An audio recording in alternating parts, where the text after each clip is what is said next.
ये जनरेशन अपने एंसेस्टर्स की सबसे वर्स्ट जनरेशन है क्योंकि इसका टेस्टोस्टेरोन सबसे लो है और ये दिन ब दिन और घटता ही जा रहा है। पर तुम इसे किसी भी एज में बढ़ा सकते हो, लेकिन आजकल जितनी भी चीजें तुम्हारे टी को बढ़ाने के लिए यूज होती हैं, इनमें स्टीरॉइड्स होते हैं जो आज नहीं तो कल तुम्हें अपना असर दिखाएंगी। इसलिए मैंने तुम्हारे लिए एक लिस्ट बनाई है जिससे तुम टेस्टोस्टेरोन को नेचुरली बूस्ट कर सकते हो। एक मेल के लिए टेस्टोस्टेरोन बहुत ही ज्यादा इंपॉर्टेंट है। इमेजिन करो दो इंसान है, दोनों वर्कआउट करते हैं, अच्छी नींद लेते हैं। पर्सन ए इन सभी चीजों से पूरा फायदा उठा रहा है, वो डेली प्रोग्रेस कर रहा है, उसकी स्ट्रेंथ बढ़ रही है। लेकिन वही पर्सन बी इन सभी चीजों के बावजूद उसकी लोअर बैक और लेग्स में पेन रहता है। वो हर दिन बॉडी फटीग एंड क्रैम्प्स का सामना करता है। दिखने में चाहे वो सही लगे, लेकिन वो अंदर से बहुत ही ज्यादा वीक है और ऐसा 80% लोगों के साथ हो रहा है, जो कि रियल साइन है कि तुम्हारा टेस्टोस्टेरोन लो है। और बात यहाँ सिर्फ मसल्स की नहीं हो रही है, बल्कि तुम्हारी पूरी लाइफ क्वालिटी की, क्योंकि टेस्टोस्टेरोन 200 से भी ज्यादा बॉडी फंक्शंस में रोल प्ले करता है। और इस वीडियो में तुम्हें एग्जैक्टली यही बताऊंगा कि कैसे तुम अपने टेस्टोस्टेरोन को नेचुरली बूस्ट कर सकते हो। और एंड वाला पॉइंट बिल्कुल भी मिस ना करना, क्योंकि उसमें मैं तुम्हें एक ऐसी नेचुरल चीज बताने वाला हूँ जिसे खाने से नेचुरली तुम्हारा टेस्टोस्टेरोन बहुत ही ज्यादा हाई हो जाएगा। तो उससे पहले जानते हैं कि क्या तुम्हारा टेस्टोस्टेरोन लो है या हाई, जिसके साइंस विजिबल हैं। तो पहले स्टेप बाय स्टेप इन्हें जानते हैं।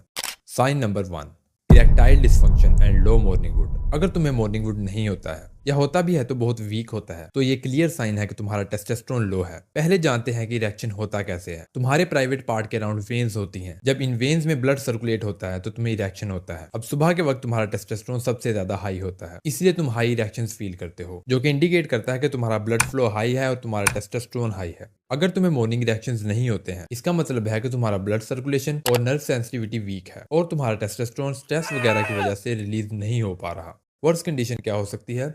Erectile dysfunction. इसमें रिएक्शंस बहुत वीक होते हैं या ब्लड सर्कुलेशन प्रॉपर नहीं होती। ये तुम्हारी काफी सारी खराब आदतों की वजह से होता है। टेस्टोस्टेरोन तुम्हारे दिमाग में सिग्नल्स भेजता है। जब टेस्टोस्टेरोन लो होता है तो ये सिग्नल्स बहुत ज्यादा वीक होते हैं। यहाँ एक और चीज की एंट्री होती है, निट्रिक ऑक्साइड, जो कि तुम्हारे इस ब्लड फ्लो को कंट्रोल करता है। और लो टेस्टोस्टेरोन इस निट्रिक ऑक्साइड की प्रोडक्शन को भी रोक देता है। So less nitric oxide is equal to harder to get और कीप इरेक्शन लॉन्ग। अगर ये सब तुम्हारे साथ हो रहा है तो ये क्लियर साइन है कि तुम बहुत बुरी कंडीशन से सफर कर रहे हो और तुम्हारा टेस्टोस्टेरोन बहुत ही ज्यादा लो है। Sign number 2, weak bones and muscle loss.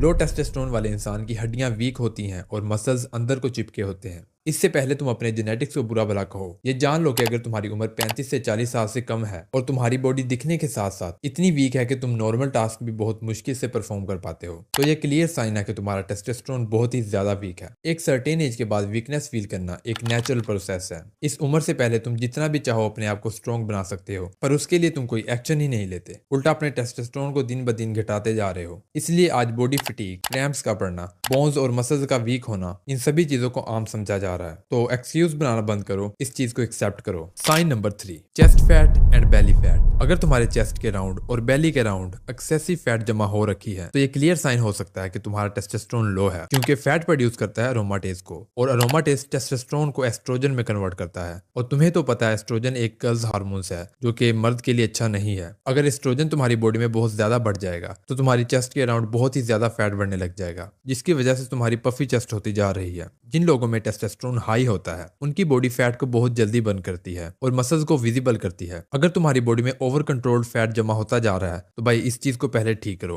तो अब तक हमने जितनी बातें की हैं ये सब फिजिकल साइंस हैं जो कि इंडिकेट करती हैं कि तुम्हारा टेस्टोस्टेरोन लो है। इसके कुछ सिम्टम्स तुम्हारे दिमाग पे भी असर करते हैं, जो कि तुम्हारी पर्सनैलिटी में दिखाई देते हैं। लाइक छोटी छोटी बात पे फ्रस्ट्रेट होना, brain fog, fear, no ambition, no aggression, ये सभी चीजें इंडिकेट करती हैं कि तुम्हारा टेस्टोस्टेरोन हाई नहीं है। तो अब मैं तुम्हें बताता हूँ वो चीजें जिनसे तुम अपना टेस्टोस्टेरोन मैसिवली प्रोड्यूस कर सकते हो। हर एक स्टेप बहुत ज्यादा इंपॉर्टेंट है, तो एक एक ध्यान से सुनना।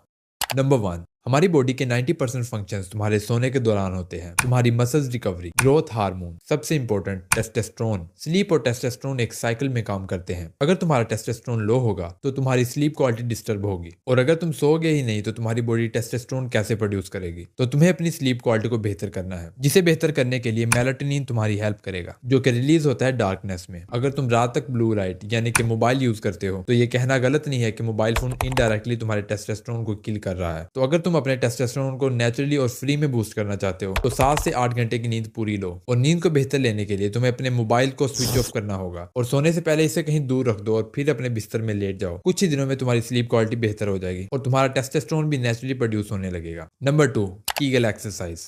अगर तुम्हें वीक रिएक्शंस आते हैं, यानी कि तुम्हारे प्राइवेट पार्ट्स के अराउंड जो वेन्स हैं उनमें ब्लड फ्लो सही से नहीं हो रहा, जो कि बहुत बुरी कंडीशन है किसी भी मेल के लिए, बट कीगल एक्सरसाइज की मदद से तुम इस ब्लड फ्लो को बेहतर कर सकते हो। इस एक्सरसाइज में तुम्हें अपने कोर मसल्स और अपने लेग्स को स्पेसिफिक मूवमेंट देनी है। तुम्हें बस ऐसे ही रैंडमली मूव नहीं करते रहना, तुम्हें एक एक रैप को स्लोली और कंट्रोल्ड फॉर्म में परफॉर्म करना होगा। तुम्हें हर मूवमेंट में 1 से 2 सेकंड के लिए होल्ड करना होगा, यानी कि 1 से 2 सेकंड के लिए होल्ड करो एंड फिर मूव करो एंड फिर होल्ड करो एंड फिर मूव करो। इस तरह से तुम्हें 3 से 4 सेट्स लगाने हैं डेली, वो भी 20 और 30 रेप्स के। इससे तुम्हारे कोर मसल्स भी बहुत ज्यादा स्ट्रॉन्ग हो जाएंगे। कीगल एक्सरसाइज की काफी सारी डिफरेंट मूवमेंट्स हैं, वो तुम खुद इंटरनेट पे सर्च करके देख लेना, हम इसमें ज्यादा डीप नहीं जाएंगे। और सबसे इंपॉर्टेंट चीज है स्क्वाट्स। हफ्ते में 3 से 4 दफा स्क्वाट्स लगाओ, तुम्हारे टेस्टोस्टेरोन को बढ़ाने में बहुत ज्यादा हेल्प करता है। Number 3, push your limits. तुम टेस्टोस्टेरोन को फोर्सफुली प्रोड्यूस कर सकते हो। जिस चीज की हमारी बॉडी को नीड होती है वो इस चीज पर फौरन एक्शन लेती है। फॉर एग्जांपल, अगर तुम्हारी बॉडी में कोई बैक्टीरिया चले जाता है तो तुम्हारी बॉडी का डिफेंस सिस्टम रिस्पॉन्स में क्या करता है, तुम्हारी बॉडी का टेम्परेचर बढ़ा देता है। इसी तरह जब तुम अपनी बॉडी की लिमिट्स पुश करोगे तो इसके रिस्पॉन्स में तुम्हारी बॉडी टेस्टोस्टेरोन जैसे हार्मोन की प्रोडक्शन को इंक्रीज कर देगी। और जब तुम किसी भी स्पोर्ट में डोमिनेट करते हो या किसी से कम्पीट करते हो तो तुम्हारी बॉडी में टेस्टोस्टेरोन प्रोडक्शन हाई हो जाता है, उन लोगों के कंपेयर में जो सारा दिन घर में पड़े रहते हैं और कुछ भी नहीं करते। तो इसलिए अगर तुम पहले से एक्सरसाइज करते हो तो अपनी एक्सरसाइज में सुपर हाई इंटेंसिटी ट्रेनिंग को ऐड करो। और यहाँ बात तुम्हारे कंफर्ट जिम स्केड्यूल की नहीं हो रही है, जहां तुम्हें एक स्पेसिफिक जगह पर बैठ के एक स्पेसिफिक मूवमेंट्स परफॉर्म करनी है। सुपर हाई इंटेंसिटी में तुम्हें स्प्रिंट्स लगाने हैं, तुम्हें पुशअप्स और पुलअप्स लगाने हैं। अगर तुम इजीली 20 पुशअप्स मार सकते हो तो तुम्हें ट्राई करना है कि तुम 40 पुशअप्स मारो, यानी कि अपनी लिमिट्स को पुश करने की कोशिश करनी है। इस चीज से तुम्हारी बॉडी में टेस्टोस्टेरोन बहुत ज्यादा बढ़ जाएगा। नंबर 4,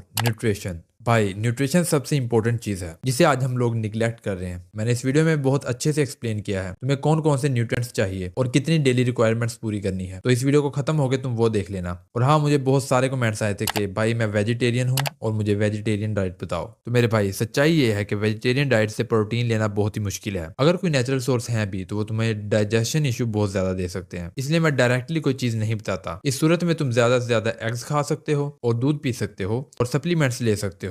तुम जितना कर सकते हो उससे पूरा फायदा उठाने की कोशिश करो। उसके बाद आता है सुपर नेचुरल हर्ब्स। मैं तुम्हें कुछ नेचुरल हर्ब्स के बारे में बताना चाहता हूँ, जैसा कि सफेद मूसली, अकर करहा। मैं पर्सनली ये खुद भी यूज करता हूँ, स्पेशली सफेद मूसली। पहली चीज, ये तो नेचुरल है। दूसरी चीज, इनका कोई साइड इफेक्ट नहीं है। तीसरा, तुम्हें इन्हें दूध के साथ लेना है। इससे तुम्हारी हड्डियों की कमजोरी, एनर्जी लेवल, ये सब बेहतर हो जाएंगे। तो इन्हें भी तुम कंज्यूम कर सकते हो। एंड अगेन, तुम्हें इनके बारे में और रिसर्च खुद करनी होगी। अगर इस वीडियो को तुम यहाँ तक देख रहे हो तो जितने मैंने स्टेप्स किए उन्हें फॉलो करो, लेकिन अभी भी तुम्हें न्यूट्रिएंट्स के बारे में प्रॉपर नॉलेज नहीं है तो इसके लिए तुम्हें ये वीडियो देखनी होगी। मैं तुम्हें वहीं मिलता हूँ।